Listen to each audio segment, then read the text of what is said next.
Afternoon. This is the Sleuth Kit and Autopsy tutorial by George Hendrickson to tell you all about the I consider almost every tool in digital forensics important, but these ones really are absolutely fundamental to the trade, underpinning most everything that came after them and being the culmination of everything that came before them. So let's get started talking about these incredible tools. The Sleuth Kit is the first one. It's a big collection of digital forensics programs run through the terminal with arguments to customize their functionality, which extract and analyze data out of computer storage. Sleuth Kit has a lot of commands. A couple are not useful. Almost all of them, however, retain relevance, even if it's a bit niche. We'll go over some of the most useful and practical ones in a bit and show you how to use those, apply them in real life. Because they are terminal commands, then they can be a little hard to remember and sometimes hard to use. However, each command is constructed in a way which makes it a little easier to understand how each one is designed to be used.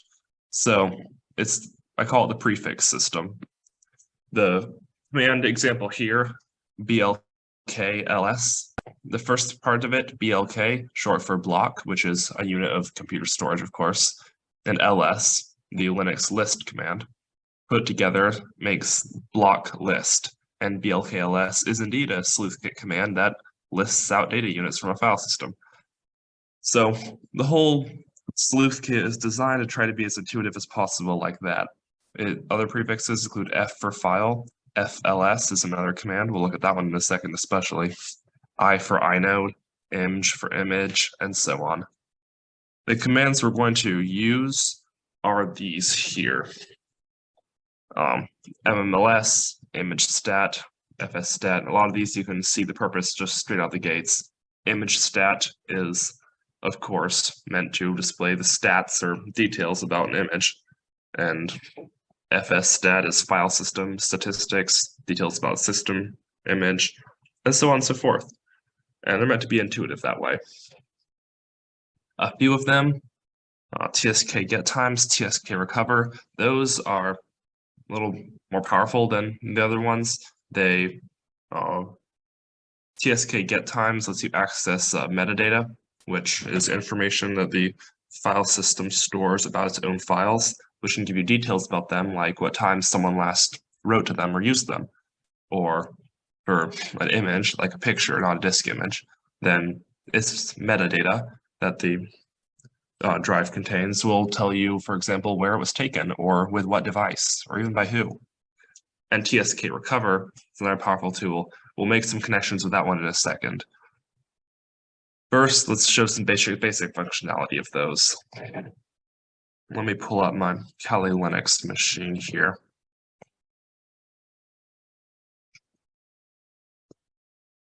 There we are. All right. Let me clean up in this folder.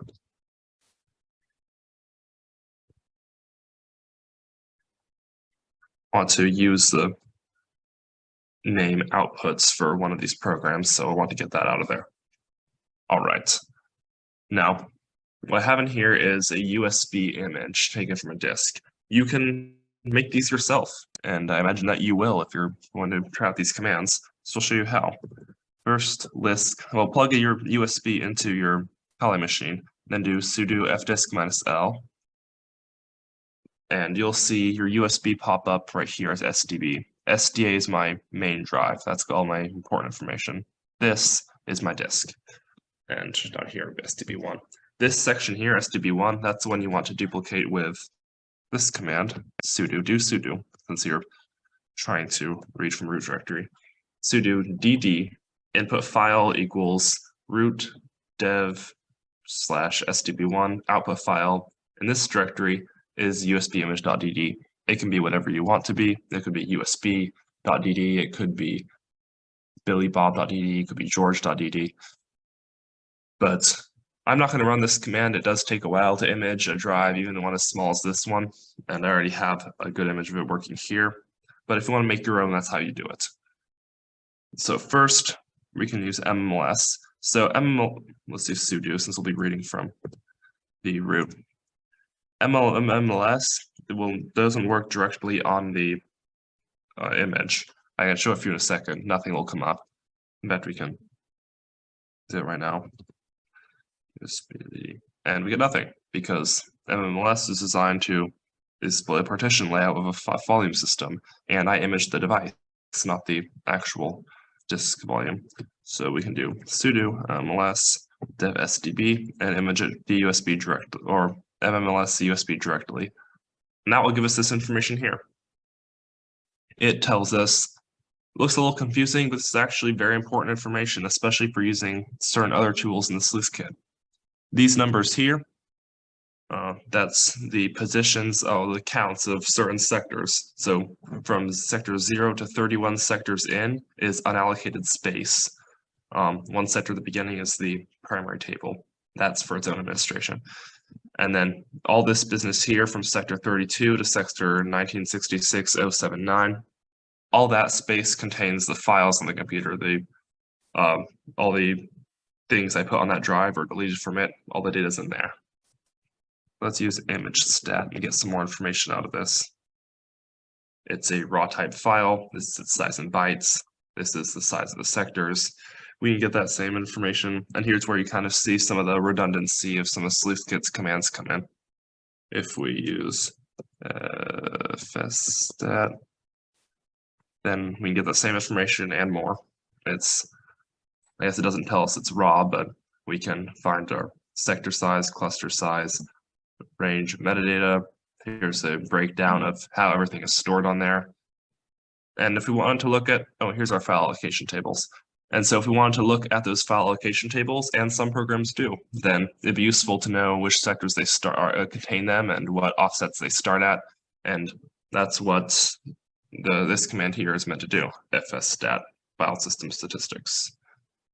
That's mostly useful for more complex or in-depth commands, and a lot of it, as you'll see later, has become automated. So we'll leave B for now, and we'll show you some of how the offset system works.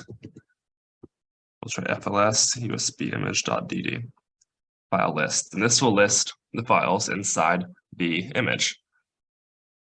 So all these are files and directories. The ones with a D marked next to them, those are directories. They can are like folders. Right here, R stands for regular file. Those are normal things. We have a directory here. Now, an interesting thing you'll note about this is some of these have incomplete names. You'll see that part of them are deleted, and there's just a little space there instead. And that's because those are actually deleted files, which the FLS was able to recognize anyway, because part of them have been written over, so their names are partly gone, and as we'll see in a second when we open them, then a lot of what's left is just fragments or gibberish, but enough of them remains that it can identify them as files and pull them up for me to look at. And sometimes, especially in actual investigations, if you find, if you're really going through a disk and trying to find, information or some incriminating evidence, then looking at deleted files and getting even a fragment of it, which has something useful in it, can be invaluable. Here, let's use fcat to examine, let's start with one of the deleted files, new text document.txt. So we give fcat first the name of the file you want read out of here, and then you give it the name of the disk image that you're reading from. You enter, and this is what we get. Doesn't make much sense, which is not supposed to. It was, I think the original text document I put there only had 1 or 2 words in it to begin with, and then I deleted it, and I've written to and read from the drive a number of times, and it's gotten moved around. So this is all that's left. This once said header, I think, and after there was a bunch of data, some gibberish, some made sense, and EVF. As you can see, all we have left is tiny fragments of the file with no real information for us to look at. Now we can compare that with using fcat on lookatme.txt, which is a still intact text file that I put on there, and we get my little message. As you can see, it makes sense, it's clear, and that file's not deleted. We can just fcat it right out, and there we go. Now, FLS can also be done recursively with -r, usbimage.dd. And that will open up all the directories and cycle down through them and put out everything there is on there. And there's a lot of junk on here because I actually put the whole Nmap program folder on here. And Nmap is grown to be a pretty chunky network tool. So it has a lot of dependencies and configuration files and instructions and executables. So the remains of those are on here. As you can see, a lot of them are deleted or fragmented, but we still have, there we go. And just open the folders all the way down. Regular files. And we can, these numbers here, the inode numbers, indicate to the computer where in the image then an individual file is. We can use that and give that to FCAT to find the contents of a specific file. FLS can use it too, and we're going to show you how right now. Let's see, this here is a directory. There's the D's over there. And then we have this item number right here. So we'll add it to the end of our FLS command and list just the things inside that directory. There we go. So you can see this is the contents of the directory and it matches the contents of the directory here. And that is useful. It helps us narrow down what's on our screen so we only have information we care about. The remaining two tools are especially helpful because the next tool I'm going to show you, Autopsy, uses these, and it's very easy to see how those tools relate to Autopsy's functionality. So for now, we'll just look at them and see what they do. TSK get times, TSK, the Sleuth Kit get times, looks at file metadata, pulls out the times that they were last modified, accessed, or created, and then gives that to you. The RWXs here tell you about the access level of a given file. None of these are of particular interest. You can see Nmap equals IXMaps, RadialNet, Firewall, the PNG. Odds are those seem to be mostly Nmap's remnants and artifacts. Kind of clogged up the whole file with what's remained of it. And as I put more things on the disk, it will slowly write over those until they're gone completely. But for now, there's still a lot of remains left we can see. TSK recover can pull all those files back out of the disk image. We add the name of a directory on the end, and that's where all these files are going to go. So let's look at this. There we go. 748 files recovered. ls, and we can see our outputs directory is made, cd outputs, and we have our text document, our couple old deleted Python programs, and a new folder, orphan files. Let's get inside there. We add a backslash before the $sign, or else it will read it as a symbol instead of a name. All right. And this is what's inside that folder. These are files that, because of their deleted status or partially written over or whatever else, then the tool can't put them into a nice structure of this one is on top of this one and so on. And so they're all packed into here. And we can actually FCAT one of these and see what we're dealing with. FCAT that first one, underscore 11 AC tilde 1.nsc. Let's have a look at that. Oh. This is already on our computer. We're not pulling it off a disk. We're going to use Nano, a text editor. There we go. All right. And this looks like part of the code or maybe a configuration file for Nmap. Just another artifact of it. But we were able to retrieve it completely and safely and read useful, legible code out of that file. And that was actually deleted. So we can not only recover it, we can read it ourselves. And it's a good illustration of just how these tools find practical application in everyday life. Let's get back over to our slides and we can talk about the state of these tools right now. So TSK has a lot of functionalities you saw. We can look at deleted files, we can see what's on a disk, we can kind of sort through and find specific things we're looking for.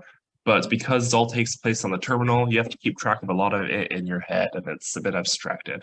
And also, it's honestly kind of hard to memorize all those commands. I mean, even with the prefix system available, that's good for remembering what they do. But there's this tool called Autopsy, which tries to just take the whole system and simplify it. So it's saying it may make sense that maybe MMLS lists the partition layout of a volume system. However, it makes even more sense to just push a button which says retrieve files, and then TSK recover runs in the background and pulls the files out and lays them out for you. And that's kind of what Autopsy is meant to do. It basically lets you push buttons, and then behind the scenes, it runs effectively unmodified Sleuth Kit commands and retrieves files, sorts them out for you. It puts them into nice folders, so it looks rather like File Explorer.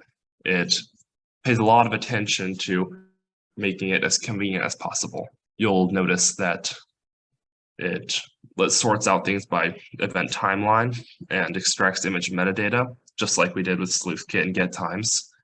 Since fundamentally Autopsy is just Sleuth Kit running behind the scenes with pretty buttons on top. It lets you supports keyword searching of evidence files. You can search through files for any word you want, and it by itself will automatically sort out files if it thinks it's from a browser. If it thinks it's an email file, then it can identify that, and it will sort it out into a separate folder for you. It will automatically hash files if you tell it to. So hashing is where a file is taken and run through a special algorithm which produces a unique number associated with that file's data. And if the file is altered in any way, even by 1 bit, that number will change, sometimes by a lot. And it's useful for digital forensics investigations because if you hash a file at the crime scene and prove that you didn't touch it before you hashed it, then you can take it away and do what you want to it. And as long as at the end it hashes to the same thing, you can go up in court and say, look, I didn't change this file. It's still evidence. Anything I found on it, that's valid. If the hash is changed, of course, it means the file is edited or corrupted, which you have to be very careful not to do. But Autopsy, designed to work with investigations, lets you automatically hash it and knock out a lot of the work of sorting through those files yourself. Just real quality of life improvements for the whole process. So let's try Autopsy now, see what we can do with it. We'll use the up-to-date Windows version of it. Let me share this over for you.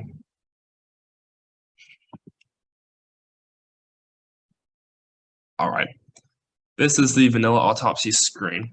We'll go up to Case in the upper left corner. Let's make sure we're sharing. Yeah, we'll go up to Case in the upper left corner and open a new case. Be aware that this does, every new case you open, sort of like a collection of information about one data set.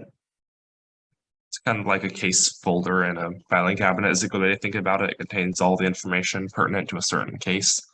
Cases do take up a lot of space, a lot more space than the actual Autopsy program. So be wary of that. If you have storage limitations, your computer will run out of room pretty quickly. We'll name it USB test. And we'll choose to put it in here.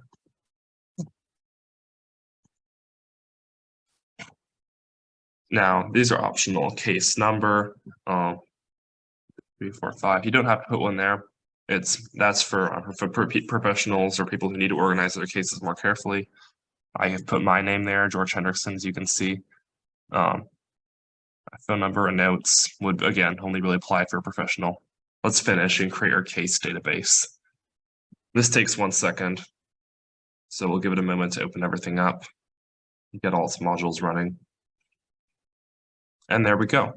All right, now it automatically opens this for us, but if we cancel out of this and you're on this screen, you could do the same thing by adding data source and it'll open this window again. And this is how you add your disk image to Autopsy. We're gonna go to, we can add a special name for it, host name, for us. And that's how our Autopsy user will be identified. We're not interested in that. We'll just generate a new name based off of our USB. We want a disk image. And where is our disk image? It is here. All right, we'll click through this and let it process.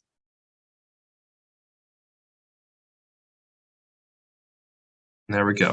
And down the bottom right corner, we can see a little percentage tracker that tells us how the file analysis is going. It's good. You can close out of the screen you had here and get to here.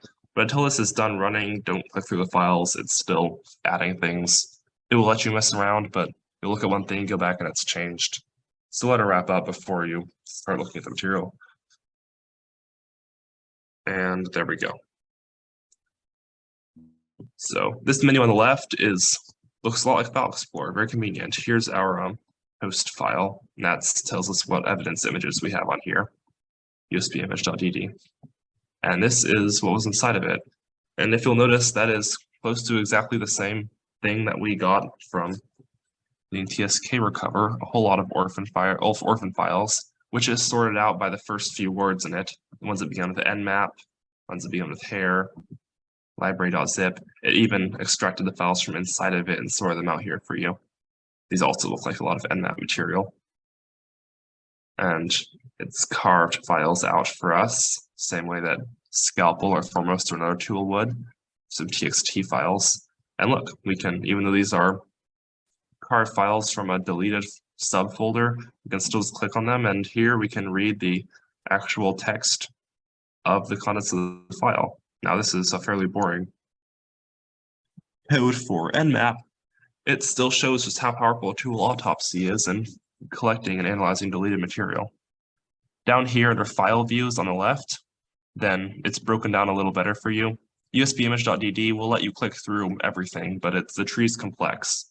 And so over here, it's a little more neatly sorted.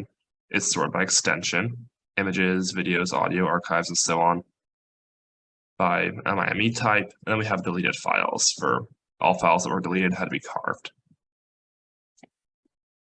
Look at me.txt.swp, that's not the actual look at me file. That is a separate piece of metadata for it. So as you can see, it lists all the parent and current folder entries, the dot or dot dot on Kali Linux.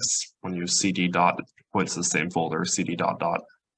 It lists those addresses as well. So as you can see, there's a lot of fluff and junk and false starts and things which just aren't particularly useful. However, then you come across something like this. See, we've just found a whole instruction file. And so investigator will sort through all of this and look for anything interesting or useful. These images that are carved out were probably icons that we recognize. That's the nmap icon. Where icons are various programs, and the PNGs are still saved in the file and were carved out. Now, we go to all deleted files over here instead of just the ones in the file system section, but we don't need to go down that rabbit hole yet. File types by extension, we can go into images, and it has listed all the PNGs, IMGs, and such over here. And we can go through and see the different resolutions of each of them. And it's collected all the versions for us. And you can see how this is so much more intuitive to navigate than something like the Sleuth Kit, because we're not looking at that big text wall page full of random files. Instead, we can sort of click through and explore on our own in this nice little setup we have. Down here, we see tags and reports. Those are user features. Going back up here, let's say that we are really looking for a red hat. Look, we found one. All right then. We can right-click on that, and we can add a file tag, either a vanilla bookmark, a follow-up tag, notable item. Let's say it's a notable item. All right, now under tags on the left, we can see we've created a folder for notable items, and it lets us find our red hat image again, along with the path to it inside the disk image, orphan files, and nmap, ixmaps to the red hat image. And so as you navigate through, you're not just finding things knowing you'll never find them again. You can save them and sort them out as you want. We can change the layout of them. So we put it on thumbnail view, we can see that these are images just first glance, you know what they contain. Let's go back up to our orphan files. The red X here indicates it was deleted, which is why all the things coming off the nmap, the orphan files, are X'd out because I deleted those. Now, it has a search feature, but that is Well, sometimes useful, sometimes not. It depends what you're looking for. There's a lot of data to go through, and the chance of getting a little mark here. The chance of getting a false positive is fairly high. But for now, here we go.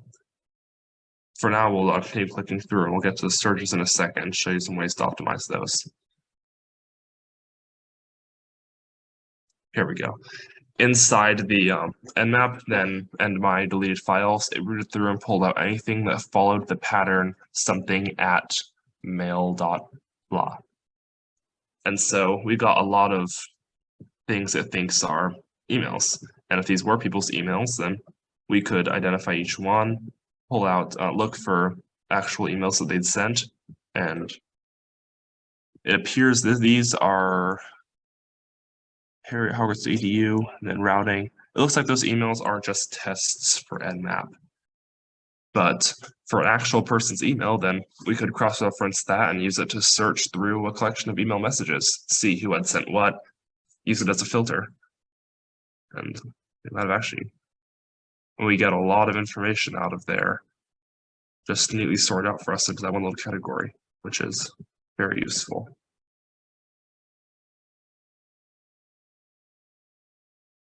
Now, let's go to our carved files. There's a lot of filters we can use to change these things. Access time you'll recognize from when we went through, and modified time from when we went through the TSK get times. Looked at the results of when files were created or changed. So let's go to our search up here. See if we can't try to find our lookatme.txt.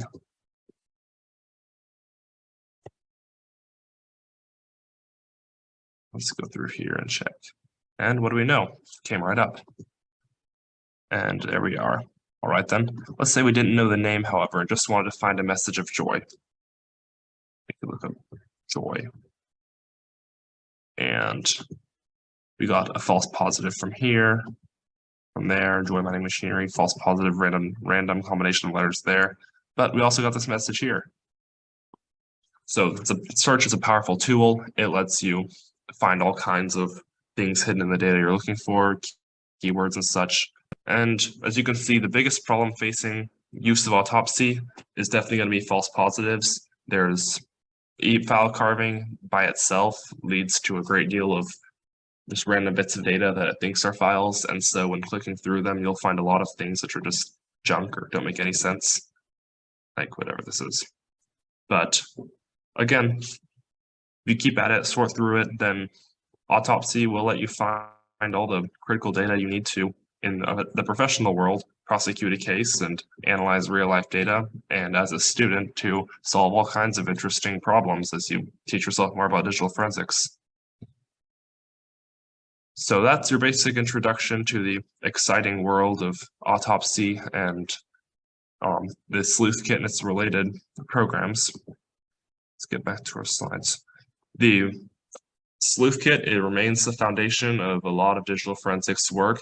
And as you can see with autopsy, it just covers the basis of so many things that you would need to do in digital forensics that most anything that we use to analyze file systems or sort through computers is either derived from autopsy or is autopsy. So it's an incredible tool to know, and I hope you learned some interesting things about using it today. Again, if you want to practice with the tools, that you can go back through the video, and I invite you to pause it at points, try the commands yourself, and learn for yourself how it's used. Good luck and happy hunting. Thank you for watching.